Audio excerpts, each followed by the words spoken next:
Welcome to மலையாள தமிழச்சி channel. This is Krishnakumari. 50 நாள் 50 டிப்பில் இன்றைக்கி 25வது டிப்பு லெமனை வச்சு காமிக்கேன். இப்போ லெமனெல்லாம் கட் பண்ணியாச்சு. இதுலேருந்து ஜூஸ் எடுக்கிறோம். நம்ம கையால் புழிஞ்சாலும் சரி, நமக்கு இந்த விதையெல்லாம் இல்லாமல் இருந்தால் போதும். இப்போ நம்ம புழிவோம். இப்போ பாருங்கள், லைம் ஜூஸ் எடுத்து வச்சுருக்கேன். இப்போ இந்த ஜூஸை ஐஸ் க்யூப் ட்ரேயில் ஊற்றிடலாம். இப்போ நான் ஃபுல்லாக ஊற்றிடுறேன். நீங்கள் ப்ளெயினாக விட்டுருங்க. கொஞ்சம் இதில் நீங்கள் இந்த மாதிரி மின்ட் லீவ்ஸை போட்டிங்கன்னா நமக்கு ஜூஸு லைம் மின்ட் ஜூஸுக்கும் ஈஸியாக இருக்கும். அதிலே நம்ம போட்டு செட் ஆக்கிடலாம். ஒரு லீஃபோ 2 லீஃபோ அதில் போட்டிங்கன்னா போகிறோம்.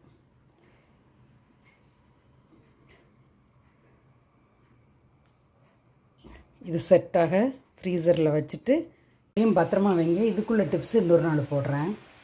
இப்போ இந்த ஃப்ரோசன் ஆச்சு. நேற்று சொன்னால 5-6 ஹவர்ஸ் மேலே இப்படி க்யூப்ஸ் ஆகி ரெடியாக இருக்குது. இதை நம்ம ஒரு கண்டெய்னரில் போட்டு ஃப்ரீசரில் வச்சு ஸ்டோர் பண்ணலாம். தேவையானப்போ நம்ம எடுத்து யூஸ் பண்ணிக்கிடலாம். இப்போ இந்த க்யூப்ஸை நம்ம ஸ்டோர் பண்ணிக்கலாம். பார்த்திங்கன்னா தெரியும், இது ஃபுல்லாக ஸ்டோர் பண்ணிடலாம். இப்போ ஸ்டோர் பண்ணிடுறேன் ஃப்ரிட்ஜில், ஃப்ரீசரில்.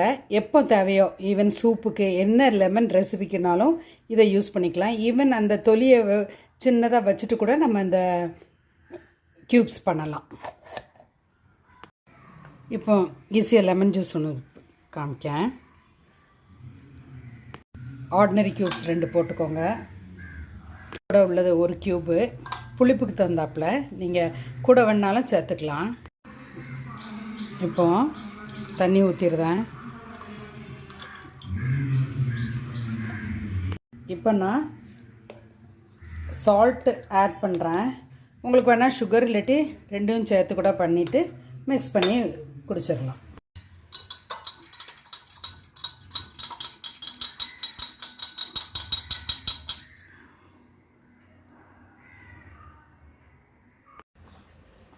இப்போ லெமன் ஜூஸ் ரெடி. அண்டு இந்த மாதிரி பண்ணுற ஒரு ப்ளஸ் பண்ணுறீங்கன்னா, இப்போ நிறைய பேர் வராங்கன்னா நாள் இது செஞ்சிட்டோன்னு வச்சுக்கோங்க, அன்னைக்கு உட்காந்து நம்ம பிழிஞ்சிட்டு இருக்க வேண்டாம். 2வது லெமன் எப்போ சீப்பாக கிடைக்குதோ அப்போ நம்ம இந்த மாதிரி செஞ்சு வச்சுக்கலாம்.